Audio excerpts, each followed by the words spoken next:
नमस्कार शेतकरी मित्रांनो, तर सर्व शेतकरी बांधवांसाठी अतिशय आनंदाची बातमी आहे की रब्बी पीक विमा 2024चं जे वाटप आहे तर ते शेतकरी बांधवांच्या खात्यामध्ये जमा होण्यास सुरुवात झालेली आहे। तर मग हे रब्बी पीक विमा वाटप कोणकोणत्या जिल्ह्यातील शेतकऱ्यांच्या खात्यामध्ये जमा होणार आहे, त्यानंतर यासाठी कोणकोणते शेतकरी बांधव पात्र असणार आहे, यामध्ये कोणकोणत्या पिकांचा समावेश होणार आहे किंवा समावेश करण्यात आलेला आहे आणि हेक्टरी किती मिळणार आहे, या सर्वांबद्दलची अपडेट आपण आजच्या व्हिडिओमध्ये जाणून घेणार आहोत। तर शेतकरी मित्रांनो, व्हिडिओ सुरू करण्यापूर्वी आपल्या YouTube चॅनलवरती नवीनच असाल, पहिल्यांदाच आले असाल तर नक्कीच सबस्क्राइब करा, जेणेकरून शेती संबंधित अशाच नवनवीन अपडेट आम्ही तुम्हा सर्वांकरिता घेऊन येत असतो।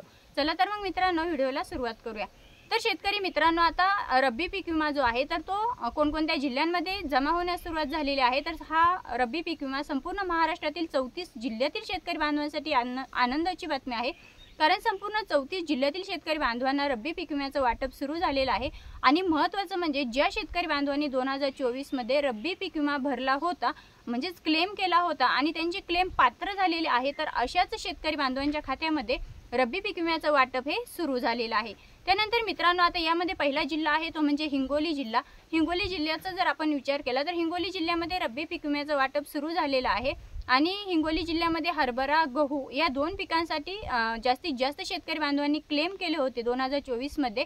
आणि या क्लेम केलेल्या आणि क्लेम पात्र झालेल्या सर्व शेतकरी बांधवांच्या खात्यामध्ये हरभरा असेल, गहू असेल या पिकांसाठीचा रब्बी पीक विमा जो आहे तर तो शेतकऱ्यांच्या खात्यामध्ये जमा होण्यास सुरुवात झालेली आहे। म्हणजेच हिंगोली जिल्ह्यातील शेतकरी बांधवांसाठी ही आनंदाची बातमी आहे।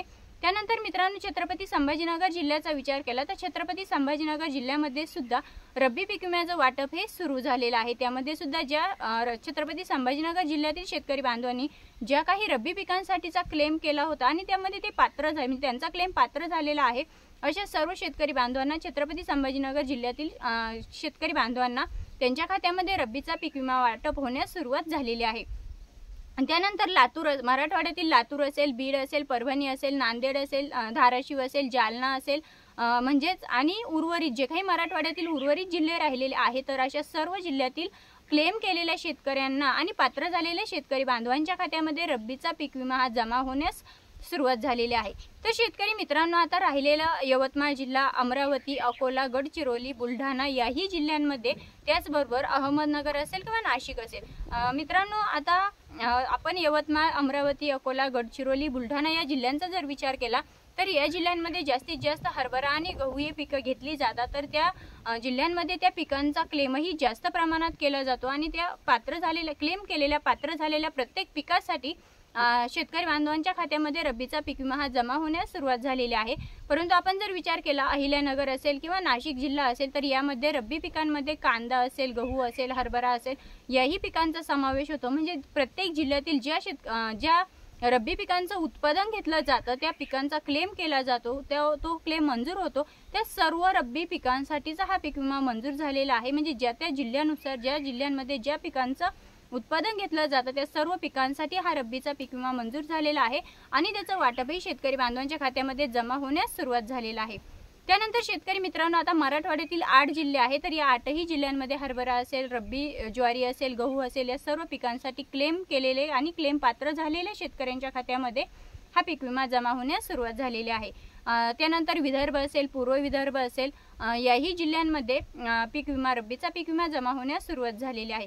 तर आता हा पीक विमा कोणत्या कंपन्यांच्या माध्यमातून मिळणार आहे, तर यामध्ये संपूर्ण 9 ज्या विमा कंपन्या आहेत, तर या 9 विमा कंपन्यांच्या माध्यमातून शेतकऱ्यांच्या खात्यामध्ये रब्बी पीक विम्याचं वाटप हे संपूर्ण महाराष्ट्रातील 34 जिल्ह्यातील शेतकऱ्यांच्या खात्यामध्ये रब्बी पीक विम्याचं वाटप हे सुरू झालेलं आहे। तर शेतकरी मित्रांनो, त्यानंतर महत्त्वाची अशी अपडेट आहे की खरीप पीक विमा 2025 आणि खरीप पीक विमा 2026 हा जो पीक विमा आहे तर हा पीक विमा आता भरावयाचा आहे आपल्या शेतकरी बांधवांना। आणि हा पीक विमा भरण्याची तारीख आहे 1 जुलैपासून रब्बी पीक विमा भरण्याची डेट सुरू होणार आहे। त्यामुळे 1 जुलैपासून सर्व शेतकरी बांधवांनी आपापल्या खरीप पीक विमा 2025 आणि 26 हा जो पीक विमा आहे तर तो पीक विमा 1 जुलैपासून भरण्यास सुरुवात करायची आहे।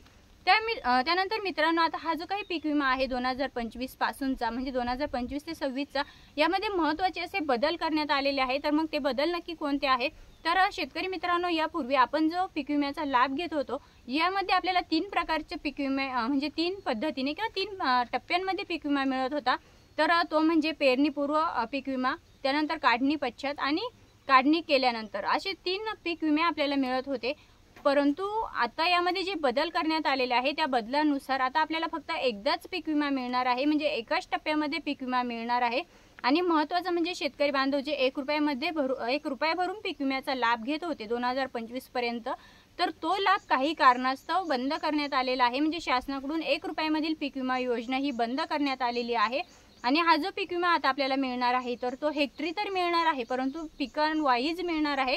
म्हणजे प्रत्येक पिकासाठी हा पीक विमा वेगळा असणार आहे आणि आपल्याला स्वतःला आता या पीक विम्यासाठी रक्कम भरावी लागणार आहे। आणि ही जी रक्कम आहे तर ती प्रत्येक पिकासाठी ठराविक रक्कम आहे, तर ती रक्कम सुद्धा शेतकरी बांधवांना जमा करावी लागणार आहे किंवा भरावी लागणार आहे।